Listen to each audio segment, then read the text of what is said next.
Fala galera, aqui quem fala é Samuel Pereira do Segredos da Audiência. Estou mais um SDA Cast aqui, incrível. Hoje eu trouxe um convidado que eu tenho o prazer de trazer esse convidado aqui para vocês. Um cara que eu aprendo muito com ele, muito. Ele vai falar um pouquinho pra gente sobre gestão, sobre como que ele gerencia também empresas dele enquanto ele viaja.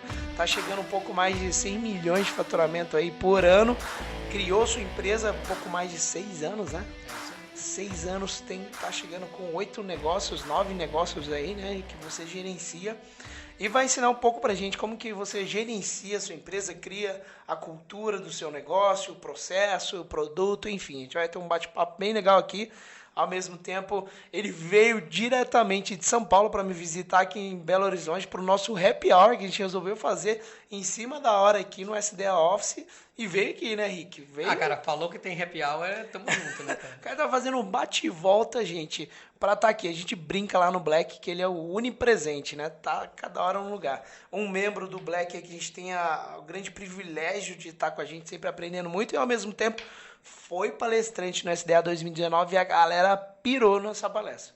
Pirou. A sua primeira palestra, né? Cara, eu fiquei louco com essa palestra. Foi muito divertido de fazer uma palestra pra tanta gente e sentir aquela energia da galera. Nossa. A galera toda hora te aplaudia durante a palestra. Foi incrível. Parabéns. Eu o cara morrendo de medo, primeira palestra, ansioso. Ah, você lembra, mas eu chorei antes, tremi. Meu, a gente orou, fez tudo que tinha que dar pra fazer, cara, e aí a coisa deu certo no final. Animal, cara. top demais. Muito bom. Bom, então vamos lá. Quem aí não gostaria também, enquanto você... Olha, eu tenho uma coisa que eu ainda não falei também. Enquanto esse cara constrói uma empresa em alguns anos, que algumas empresas que chegam aí quase 100 milhões de faturamento no ano, ainda viaja a 130 países nesse meio tempo, cada hora... Eu vou mandar um WhatsApp pro Rick e falar, será que tá no avião agora? Cada hora. Só no tempo que a gente se encontra ali uma próxima vez, nesse meio tempo ele já foi no leste europeu, já foi na Espanha, já passou pela guerra civil do nada no Haiti. Nossa, enfim, né? Loucura. Bom, a gente vai aprender um pouquinho mais. Eu acho que o Rick é um cara que tem uma expertise muito legal e tudo que ele faz muito bem feito. Até a palestra, tudo que você se propõe a fazer, faz muito bem feito. Admiro muito isso. A gente vai aprender um pouco com ele hoje. Então, bora, né, Rick? Seja muito bem-vindo aqui. Puta, obrigado, Samuca. Obrigado, galera.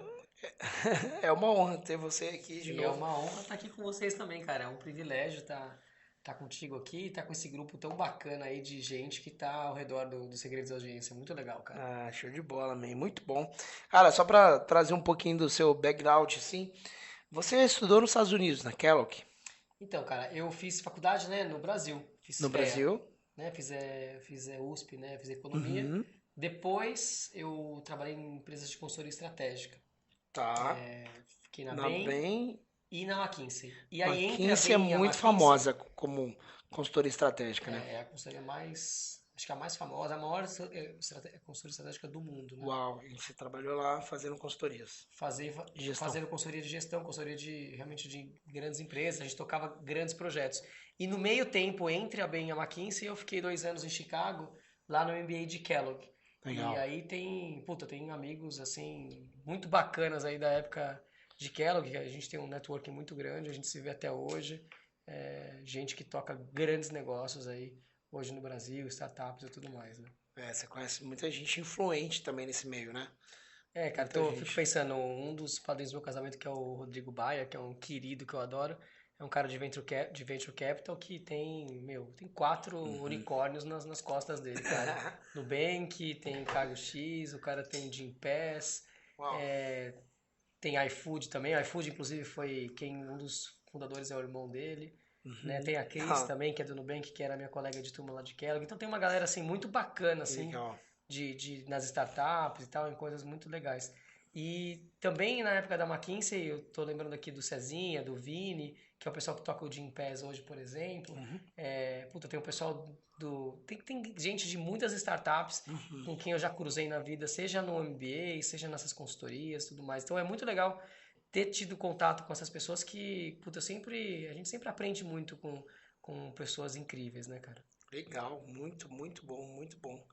Bem, hoje, para uma pessoa entender, quem está começando a empreender ou quem já tem um negócio está crescendo mais ainda. Para entender de gestão, né? Você separou A gente estava conversando um pouco antes, você separou em 4 pilares importantes, né? Se a gente fosse falar de gestão no geral, ou gerenciar a sua empresa, né? A primeira delas é se preparar, né? Me fala um pouquinho sobre isso. Cara, eu sempre falo, acho que a primeira coisa, cara, até para um empreendedor, e até se você não é um empreendedor, está trabalhando para alguém também, cara, você tem que se preparar direito, você tem que realmente dedicar o tempo de estudo. Às vezes a gente vai fazer uma aula, vai em algum evento, e às vezes você fica olhando para o celular, você fica desviando um pouco do foco. Eu falo pro cara, senta na primeira fileira, cara, senta nas primeiras fileiras, presta atenção no que está acontecendo, naquele palestrante ou naquela aula, esse tipo de coisa. Cara, usufrui. Você não precisa fazer a melhor faculdade do mundo. Se alguém hoje, então, vier te perguntar qual é o primeiro passo que eu tenho que fazer, o primeiro passo que você fala para a pessoa é se preparar mesmo. Cara, se prepara direito, Uhum. ache bons mentores na sua Tá. vida. Tem que ter e mentores, eu digo assim, tanto um mentor informal como um mentor formal, tá? Então tem mentorias informais de você pegar pessoas que realmente conseguem extrair o melhor de você, tá? Às vezes no seu trabalho, às vezes na sua família, às vezes em grupos de amigos, Uhum. né? E também acho que uma terceira coisa é você conseguir ter grupos de networking que você consegue se inspirar. Tem aquela brincadeira, o cara fala que nós somos a média das 5 pessoas com quem a gente Uhum. convive, isso é muito verdade. Total. Então você tem que ter grupos de networking que Uhum. conseguem ajudar você a extrair o melhor de você e certamente você vai também estar devolvendo isso para esse grupo e todo mundo vai estar crescendo junto, né? Eu lembro de uma história que eu comentei que eu tava no MBA e tinha feito 10 entrevistas, cara. Eu tinha tomado pau em 10 entrevistas. Aí eu Entrevistas tava. de emprego. 10 entrevistas de emprego. Aí eu tava fazendo a 11ª. Cara, estatisticamente você já tem certeza que você não vai passar, né? Uhum. Você já tomou 1, 2, 3, tudo não. E eu tava nessa entrevista, na segunda entrevista lá de emprego, pra McKinsey, inclusive.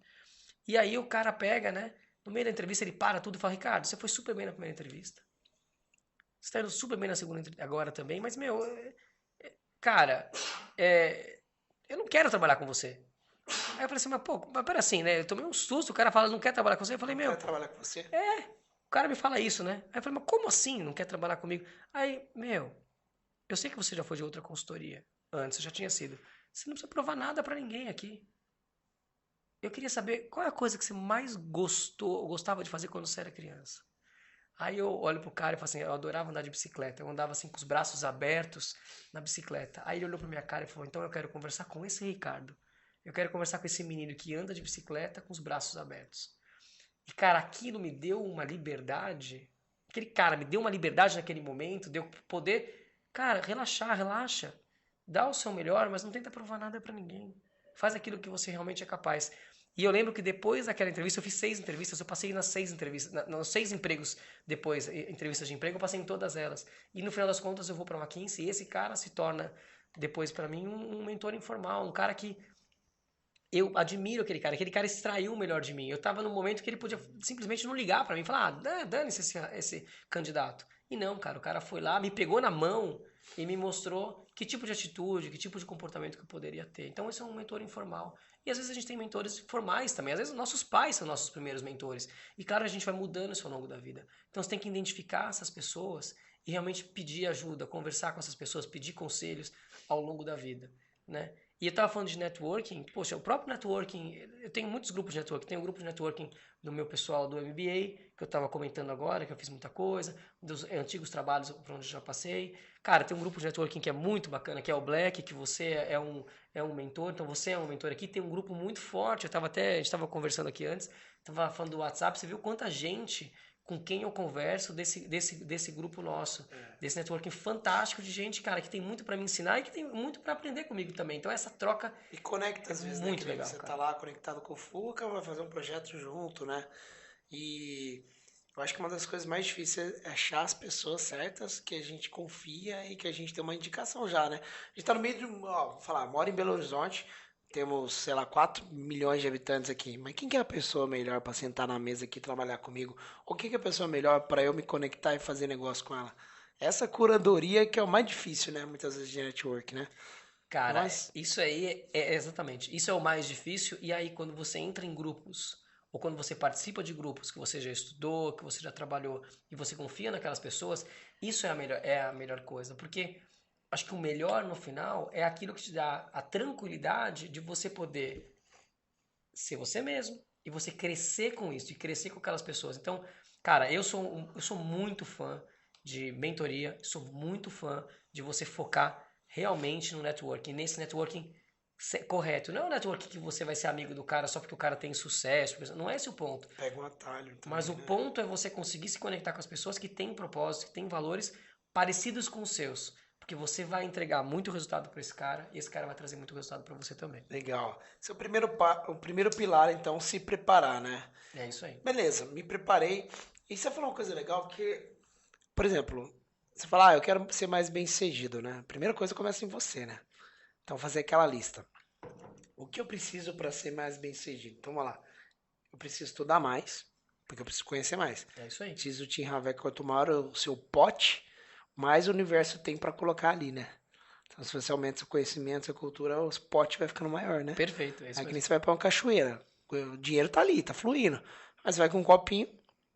Pode ser que você até enfie o copinho ali e cai da sua mão, né? Agora você vai com um balde, né? Você vai ter mais coisa pra pegar, né? Então, beleza. Vou estudar, me preparar. Depois vou encontrar os mentores certos.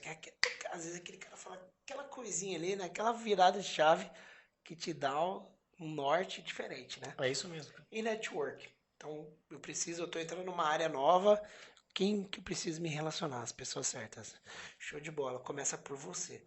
Depois disso, qual que é o segundo pilar que a gente tem? Acredito que é a cultura e propósito, né? Que a gente falou um pouco Cara, anterior. aí é uma questão de gerir pessoas, cara. E gerir pessoas, acho que o primeiro ponto que você tem que ter é ter um propósito. Você tem que entender qual que é o seu propósito. E para entender o seu propósito, tem uma coisa assim importante que eu falo para as pessoas, né? De várias pesquisas. A primeira coisa, o normal é que as pessoas vão conhecer o propósito na média aos 65 anos de idade. Cara, você não pode esperar até os 65 anos de idade para entender qual que é o seu propósito. Não dá, né? E a segunda coisa tem uma pesquisa, a McKinsey fez, né, a empresa que eu tive o privilégio de trabalhar durante alguns anos, teve uma pesquisa de alguns anos atrás, que pegou lá uma série de executivos e perguntava para os caras, quando você tiver 80 anos de idade, qual é o legado que você quer ter deixado? O que vai te dar orgulho quando os seus filhos, quando os seus amigos vierem para você e falar assim, meu, parabéns por ter feito tal coisa. A pergunta que os caras faziam é, qual é essa tal coisa? E essa tal coisa de que a gente está falando de legado, que tem a ver com o propósito da pessoa, o cara nunca falava de dinheiro, parabéns porque você fez um grande negócio. Não, não existia isso. É parabéns porque você cuidou da sua família, é parabéns porque você criou muito bem os seus filhos, é parabéns porque você ajudou muito a sua comunidade, é parabéns porque você ajudou muito a parte aqui da a sustentabilidade da nossa cidade, da natureza, é parabéns porque você se conectou com os seus propósitos religiosos e tudo mais. Ou seja, as pessoas têm orgulho, quando elas pensam nesse tipo de coisa, em coisas que não são exatamente negócios e não são exatamente dinheiro. Que são outros propósitos, são propósitos maiores até do que isso. E aí eu sempre falo que para você criar uma empresa, você tem que ter esse propósito muito bem definido. Porque no momento que você entende que tipo de quem você quer ajudar, na sua família, na sua comunidade, e como que você entende que você pode ajudar melhor essas pessoas, você consegue criar negócios que vão estar à luz disso. Então, se você tem um interesse muito grande em ajudar a comunidade, ajudar a sua família, como vai ser isso? E aí você pode pensar em negócios que consigam te ajudar a você seguir esse seu propósito. E aí você traz esse propósito para a sua empresa. E na hora que você tem um propósito que você traz para a sua empresa, aí você tem que pensar qual é a cultura e quais são os valores que essa empresa vai ter que ter para conseguir lidar com isso, ou que vai conseguir trazer esses propósitos à tona. Então, por exemplo, eu estava comentando, né? Você mesmo falou que eu viajo muito, né? E tenho muitas empresas. Então, a cultura que eu tenho que ter nas minhas empresas, elas têm que fazer sentido para isso. Então, por exemplo, eu quero viajar muito. Eu tenho que ter funcionários que têm muita autonomia. Porque eu não estou do lado dos caras. Eles têm que ter autonomia. Eu tenho que ter uma cultura que eu admito e aceito o erro. Porque o cara que tem autonomia, ele vai errar de vez em quando. Não tem jeito. Verdade. Aí eu tenho que ter uma cultura que os caras têm que saber aceitar feedback. Porque eles vão errar, eu vou dar feedback para eles. Aí eu tenho que ter uma cultura que o cara tem que ser muito curioso, porque se ele errar, ele vai aceitar o feedback, eu vou dar alguns caminhos para ele fazer melhor, mas eu não vou conseguir falar tudo pro cara. Ele vai ter que ter a curiosidade de buscar isso para depois fazer melhor. Eu tenho que ter uma cultura que tem que ter, o cara tem que ser metódico, porque ele tem que ver qual foi o erro e não errar de novo. Então ele tem que entender quais são os erros que ele teve. Então tudo isso aqui virou minha cultura. E agora o que eu tenho que fazer? Eu tenho que promover essa cultura dentro da minha empresa. Então, por exemplo... Promover a cultura. Só para falar uma coisa que a própria Luísa Eliane Trajano estava palestrando no SDA e ela falou uma boa parte disso, né? O que segurou eles em momentos complicados da empresa, né? Que chegaram momentos que toda empresa tem altos e baixos, né? Tem um momento em que a proposta deles era empregar pessoas, né? Da tia dela, a Luísa, assim, foi empregar a família, empregar pessoas. Uhum. E é legal ela ter falado isso, porque às vezes você fala, nossa, ela tá lá, vale 30 bilhões de reais, a empresa dela. Mas ela tem um propósito, né, por trás. Ela tem E um ela falou propósito sobre isso, e ela inclusive. teve uma cultura muito forte desde o começo. E sempre que você ouve os Aham. grandes empresários, cara, eu vejo as pessoas que têm empresas muito grandes, eles sempre falam, tratam do assunto propósito, que parece uma buzzword, mas é muito importante, e trata o tema de cultura. O tema de cultura, cara, eu dou um exemplo. Quando você contrata o primeiro funcionário, é como se você trouxesse uma tartaruguinha para trabalhar com você. Meu, não tô falando mal do seu funcionário Sim. e também não tô falando mal das tartarugas, tá? Então você trouxe uma tartaruguinha. Aí trouxe duas, você dá uns tapinhas nela, tal, elas estão ali, dá um tapinha aqui na cabecinha, ela fica bonitinho, ela tá trabalhando direitinho, tá certo? Dá uma cabecinha com carinho, tá? Aí, beleza, ela tá trabalhando direitinho. Na hora que você tem, tipo, meia dúzia de tartaruga, cara, a tartaruguinha, ela começa a fugir. É. Tem uma que já tá ali perto do laguinho, a outra você já não tá dando comida direito, você não tá conseguindo ver. Na hora que você chama a sétima tartaruga, cara, nessa hora, você tem que ter uma tartaruga ninja. Porque uma tartaruga ninja cuida de 6 tartaruguinhas. Aham. Então o que acontece? As empresas, Os startups, gerentes. tem muito dessas questões que o cara chega, tipo, até um time de 5, 6 é um jeito, depois o time de 30 é outro. Por que 30? Porque cada tartaruga ninja das 6 vão conseguir ter 6 tartaruguinhas. Então já são 36 pessoas. Você chamou a 37ª tartaruga, aí eu chamo essa tartaruga de tartaruga bebê. Então, para cuidar de uma tartaruga bebê, tem uma tartaruga, que é cuidada por uma tartaruga ninja, que é gerenciada por você. Cara, se você não tem a cultura, você imagina 37 tartarugas andando uma para cada lado. Cara, meu, uma se afoga, uma vai morrer de fome, você vai matar essas tartarugas. Então, para você garantir que essa empresa funciona bem, você tem que ter cultura, cara. É isso que a Luísa faz, não com 37 tartaruguinhas, mas com milhares, com 30 mil tartarugas, exatamente. E por quê? Se ela tem a cultura, aquele cara novo, a tartaruga bebê que chega na empresa agora, ela sabe exatamente como ela tem que se portar. Ela sabe quais são os valores que ela tem que ter. Ela sabe quais são os comportamentos. E como é que você promove um cara para tartaruga ninja? Aquele cara que exala, que tem o tempo todo, ele traz a cultura da sua empresa. Porque as tartaruguinhas, elas olham para a tartaruga ninja e falam: nossa, ela virou tartaruga ninja. Como? Eu também quero ser tartaruga ninja.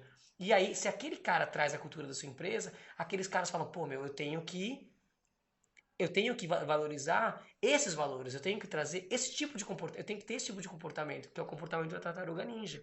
Então a tartaruga ninja, ela consegue fazer com que todas as outras tartarugas tentem ter aquele mesmo tipo de valor, aquele mesmo tipo de comportamento.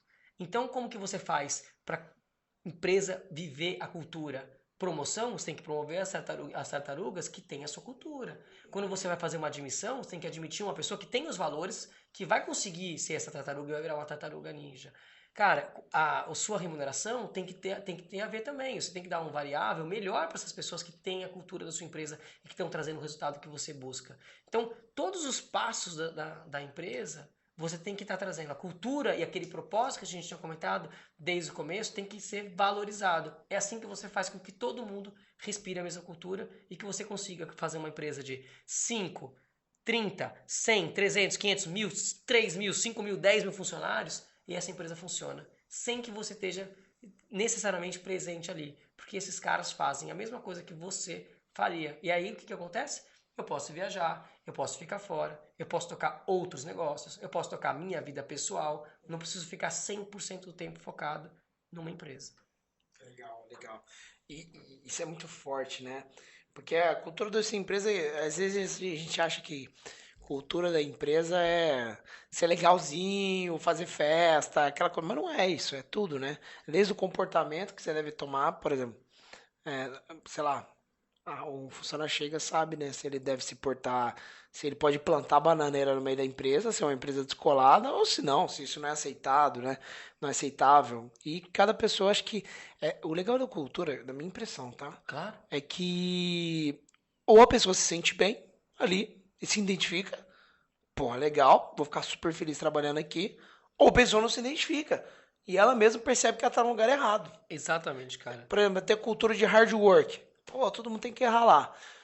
O cara que entra aqui na empresa, lida comigo, com a Bárbara, e vê a galera que tá sangue no olho, vê que a galera Gabriel, o Vini, a galera tem sangue no olho, vai ficar incomodado.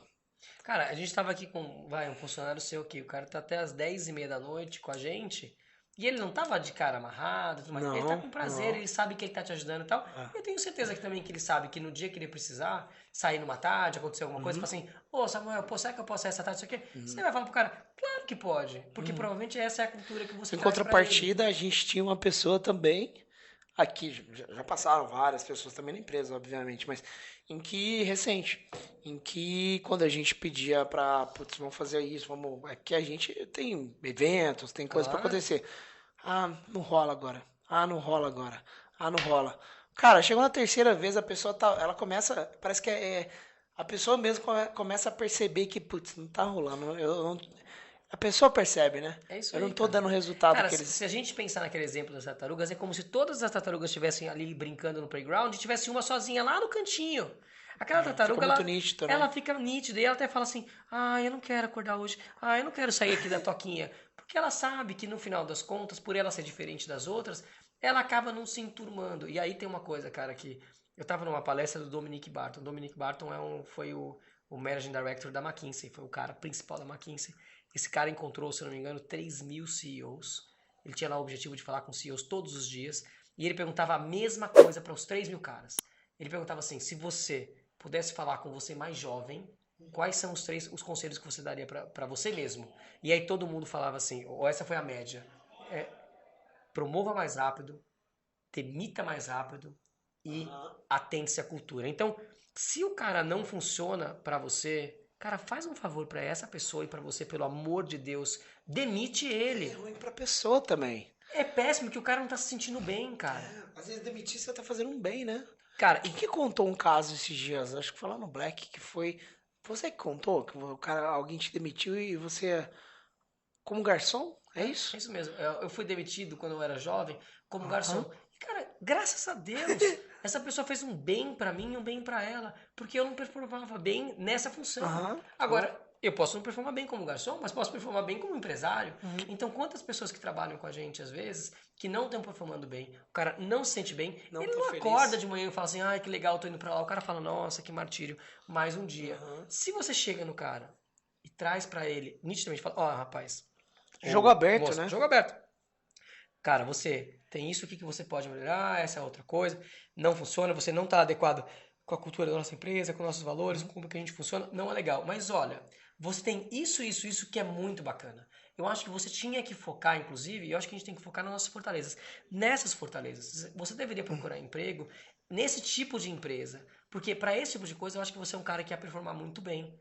Então, quer dizer, é fazer a demissão do cara o quanto antes, mas valorizar o funcionário. E na hora que você faz isso, quantas vezes que eu já fiz demissão de pessoas, as pessoas me agradecem pelo tempo que eu tô dedicando para elas, pela, sabe, por o quanto eu tô aqui querendo ajudar o cara verdadeiramente, não aquela desculpa de, ah, não, a nossa empresa mudou aqui, agora não faz mais parte, você não faz mais sentido. Não, o cara não faz sentido, a gente sabe por que não faz.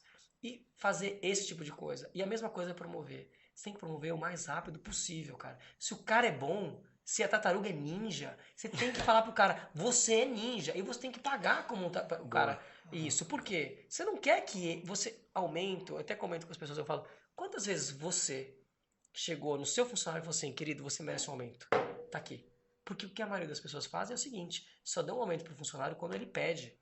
E você não tem que dar aumento quando o cara pede, você tem que dar aumento antes. Antecipar, Você né? antecipa, Surpreender, né? surpreende o cara, cara, eu sou muito valorizado nessa empresa, os caras estão realmente vendo, estão realmente entendendo o meu trabalho e tudo mais. E aí você vai lá e valoriza o cara e traz esse tipo de coisa. E aumenta o cara antes. Então, promoção mais rápido, senão você vai perder a sua tartaruga ninja e depois você vai chorar. Porque você vai perder aquele cara que tocava o barco, entendeu? Tchau.